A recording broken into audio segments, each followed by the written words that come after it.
Hello दोस्तों, नमस्कार। एक बार फिर से हमारे YouTube चैनल पे, इसका नाम है भारत शिक्षा। हम लोगों ने व्याकरण स्टार्ट कर दी है और व्याकरण के लिए हमने संज्ञा और जो सर्वनाम के चैप्टर है वो भी खत्म कर लिए हैं। संज्ञा और सर्वनाम के आधार पर हमने देखा था कितने प्रकार की संज्ञाएं होती हैं और कितने प्रकार की सर्वनाम होते हैं। और लास्ट लेक्चर में हमने सर्वनाम खत्म किया था। उसके बाद हम लोगों ने कहा था उस पर जुड़े कुछ प्रश्न करेंगे जो एग्जाम की दृष्टि से इंपॉर्टेंट है। चलिए स्टार्ट करते हैं आज का लेक्चर। पहले हम संज्ञा के प्रश्न करेंगे, उसके बाद जो है हम सर्वनाम पर बढ़ेंगे, यानी कि प्रोनाउन पर बढ़ेंगे। तो बिना देरी के क्वेश्चन की तरफ बढ़ते हैं। और अगर आप लोगों ने चैनल हमारा सब्सक्राइब नहीं किया है तो प्लीज चैनल को सब्सक्राइब कर लें, ताकि आगे हम और वीडियो बनाते रहें और हमें प्रोत्साहन मिलता रहे। चलिए स्टार्ट करते हैं। पहला है उत्पत्ति के आधार पर संज्ञा कितने प्रकार की होती है। हमने संज्ञा के भेद समझे थे, ठीक है। संज्ञाओं के प्रकार समझे थे, अलग अलग टाइप की संज्ञाएं थी जैसे, ठीक है। उसमें हमने उत्पत्ति के आधार पर संज्ञा का एक प्रकार देखा था, जिसमें हमने 3 प्रकार की संज्ञाएं पढ़ी थी, याद हो आपको। एक होता है योग, एक होता है ऋण और एक होता है योग ऋण, ठीक है। तो उत्पत्ति के आधार पर हमने 3 प्रकार की संज्ञाएं पढ़ी थी, जिसमें था ऋण, योग या योग ऋण, ठीक है। ऋण जो होता है जिनका जो संज्ञा तोड़ने पर या जिनका खंडन करने पर हमें कोई अर्थ प्राप्त नहीं होता है। जैसे हमने उसमें एग्जाम्पल देखा था आम का, पेड़ का, शेष। और ऐसे ही कुछ शब्द जो तोड़े जाए तो कोई उनका अर्थ न मिले। यदि मैं आम को तोड़ता था तो आ धन आ मा, इन दोनों का कोई अलग से अर्थ नहीं है, तो इस प्रकार के शब्द क्या कहला लेते, ऋण शब्द यानी ऋण संज्ञा। योग ऐसे शब्द जिनको तोड़कर उनका एक अलग अर्थ निकले, ठीक है। जैसे हमने इसमें एग्जाम्पल देखा था रसोई, घर, ठीक है। इसको मैं अलग अलग तोड़ता हूं तो रसोई अलग टूटेगा, घर अलग टूटेगा और इनका एक अलग अर्थ भी निकलेगा। रसोई का और घर का भी एक अपना एक अस्तित्व होता है, ठीक है। तो ऐसे शब्द क्या कहला लेते हैं, योग वाले। और योग ऋण जिनको खंडित किया जाए तो उनका अर्थ ही चेंज हो जाए। जैसे योग ऋण शब्द में हमने देखा था पंकज जलज, ठीक है। पंकज शब्द ले लेते हैं तो इसमें हमने देखा था पंक प्लस जा, ठीक है। पंकज का असली अर्थ होता है कमल का फूल, ठीक है। लेकिन इसको तोड़ेंगे तो पंख और जा का अलग अर्थ निकल जाएगा। पंख मतलब कीचड़, जा मतलब जन्मा हुआ, तो कीचड़ में जन्मा हुआ, ठीक है। लेकिन इसका जो वास्तविक अर्थ है पंकज का, वो क्या निकला था अपने पास, वो कमल का फूल था, ठीक है। तो इस प्रकार के हमने 3 उत्पत्ति के आधार पर कितने टाइप की देखी थी, ऋण, योग और योग ऋण। तो 3 टाइप की उत्पत्ति के आधार पर। नेक्स्ट क्वेश्चन है, निम्न में संज्ञा है। संज्ञा क्या होते हैं, किसी व्यक्ति, वस्तु, स्थान या भाव के नाम को संज्ञा कहते हैं। इसमें देख लीजिए किसी का नाम हरा रंग, ठीक है। पतला, पतला एक विशेषता हो गई आदमी की, या तो मोटा या पतला, ठीक है। गहरा, ये भी एक विशेषता है। सभा, ठीक है। हरा, ये क्या है अपने पास,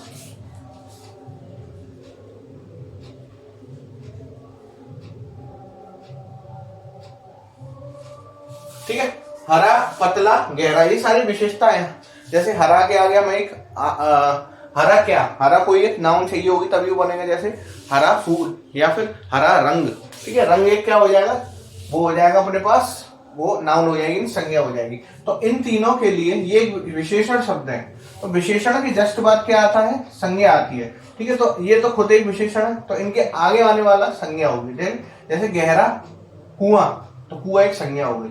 पतला आदमी, आदमी एक संज्ञा हो गया। हरा रंग, रंग एक संज्ञा हो गई। तो ये तीनों तो संज्ञा हो नहीं सकते, क्योंकि जो विशेषता बता रहे हैं, जिसकी विशेषता बताई जाती है वो संज्ञा होता है, ठीक है। अब सभा क्या है, सभा किसी की विशेषता तो बता नहीं रहा, खुद में एक संज्ञा है, ठीक है। हमने क्या देखा था, संज्ञा कौन सी होती है, सभा वाली, जो गिरोह में होती है, ठीक है, समूहवाचक, तो ये एक संज्ञा हो जाएगी। नेक्स्ट, बाप का संबंधवाचक है, संबंधवाचक, ठीक है। किसी से रिलेशन बताया तो सीधे सीधे इसका बिना सोचे समझे क्या लगा सकते हैं, इसका उत्तर जो हो जाएगा वो बपौती हो जाएगा। संबंध, बाप का बपौती, बापा कोई शब्द नहीं होता, बापाती भी कोई शब्द नहीं होता, ठीक है। बपौता भी कोई शब्द नहीं है, तो बपौती इसका उत्तर हो जाएगा। नेक्स्ट, अर्थ के आधार पर, अब ये इंपॉर्टेंट है, ठीक है।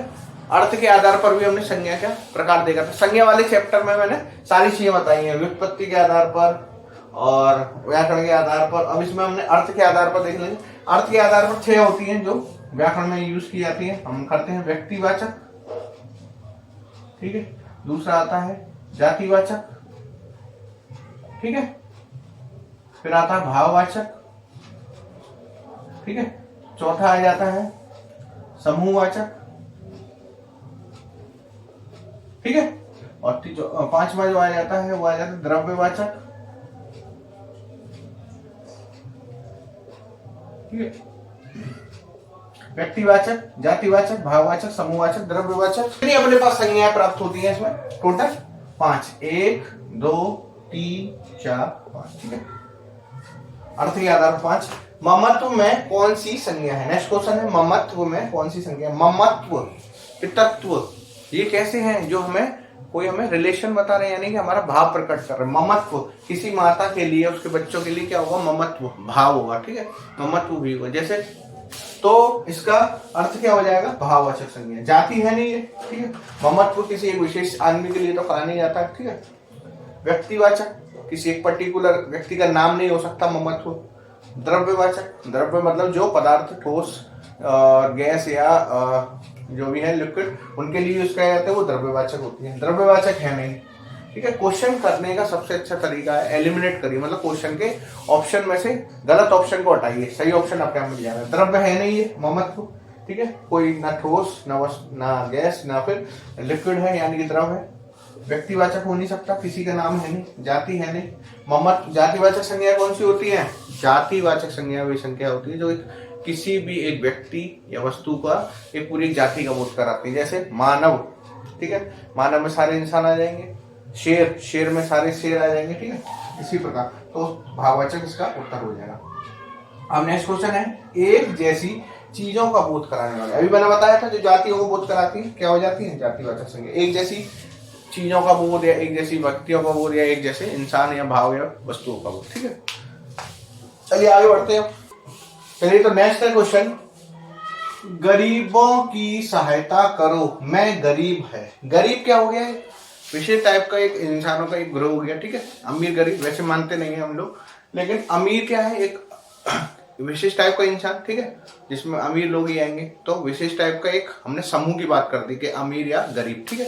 तो जब समूह की बात होती है तो हमेशा क्या आता है? जातिवाचक संज्ञा, ठीक है। किसी एक विशेष पर्टिकुलर इंसान या एक पर्टिकुलर जाति की बात की है तो जातिवाचक संज्ञा हो जाती है, ठीक है। और भाववाचक हो नहीं सकती, ठीक है, किसी का भाव नहीं होता, गरीबी, ठीक है। विशेष, विशेषण, ठीक है।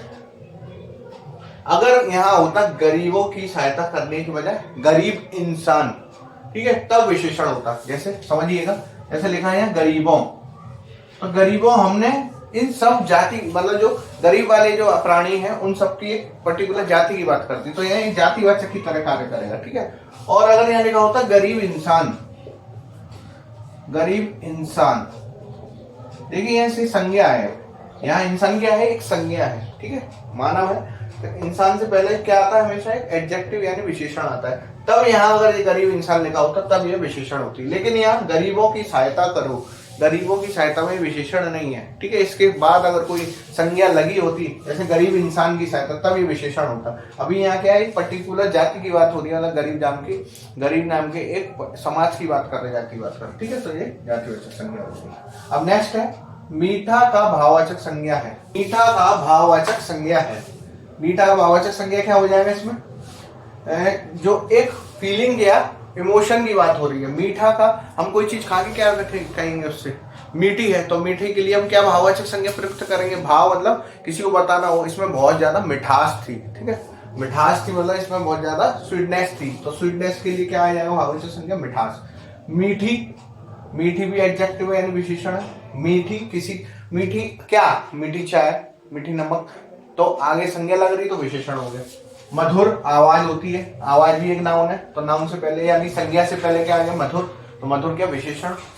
इसी प्रकार मिठाई, मिठाई खुद एक संज्ञा है, तो कौन सी संज्ञा है? लेकिन एक व्यक्तिवाचक संज्ञा, किसी एक पर्टिकुलर जातिवाचक मान लीजिए, ठीक है, तो जातिवाचक ही होगी क्योंकि मिठाई में सारी टाइप की एक पर्टिकुलर जाति की बात की जाएगी, उसमें रसगुल्ला भी आ जाएगा, उसमें बर्फी भी आ जाएगी, ठीक है, तो मिठास इसका भाववाचक संज्ञा हो जाएगी। नेक्स्ट व्यक्तिवाचक संज्ञा है। व्यक्तिवाचक बहुत इंपॉर्टेंट क्वेश्चन है, ठीक है, इसमें आदमी कंफ्यूज ज्यादा होता है। शेर नहीं, नदी, नदी ना कर लीजिएगा इसको, नदी, यमुना और आम, ठीक है। इसमें देखिएगा व्यक्तिवाचक संज्ञा।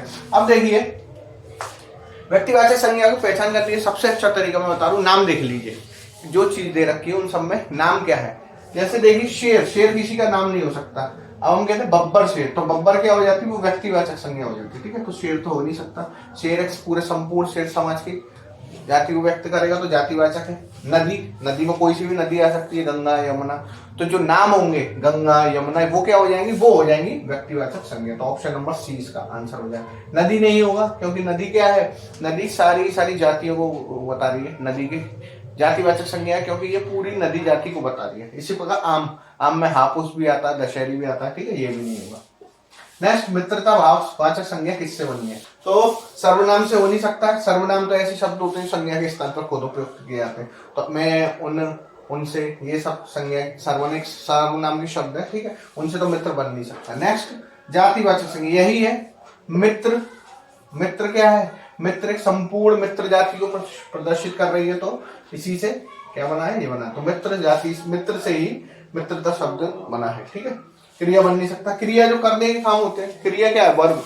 जैसे खेलना कूदना, ये खेलना कूदना तो है नहीं, विशेषण हमने देख लिया, ये किसी का क्वालिटी नहीं होती मित्रता। मित्रता एक तरह का क्या है, भाव है, ओ सॉरी, हाँ भाव है, ठीक है। नेक्स्ट आगे बढ़ते हैं, क्वेश्चन कुछ देख लेते हैं सर्वनाम के क्वेश्चन, ठीक है, संज्ञा के क्वेश्चन हम कर चुके हैं। इसमें जो इंपॉर्टेंट अच्छे क्वेश्चन थे वो मैंने कवर कर लिए, सारी टाइप की संज्ञा भी इसमें कवर हो गई, ठीक है। अब सर्वनाम के कुछ क्वेश्चन देख लेते हैं। अब देख लेते हैं कुछ सर्वनाम संबंधित प्रश्न, ये भी अच्छे हैं काफी और ये एग्जाम की दृष्टि से इंपॉर्टेंट है। सर्वनाम में वैसे ज्यादा क्वेश्चन आते नहीं है, ठीक है, लेकिन हम कर लेते हैं, प्रैक्टिस हो जाएगी उनके लिए। वो है हिंदी में कुल कितने सर्वनाम होते हैं। हमने सबसे पहले जो सर्वनाम की डेफिनेशन पढ़ी थी उसमें देखे थे कुल 11 सर्वनाम होते हैं अपने पास। क्या, मैं, हम, तू, तुम, यह, वह, जो, सो, कौन, कोई, ठीक है। 1 2 3 4 5 6 7 8 9 10, ठीक है, कोई और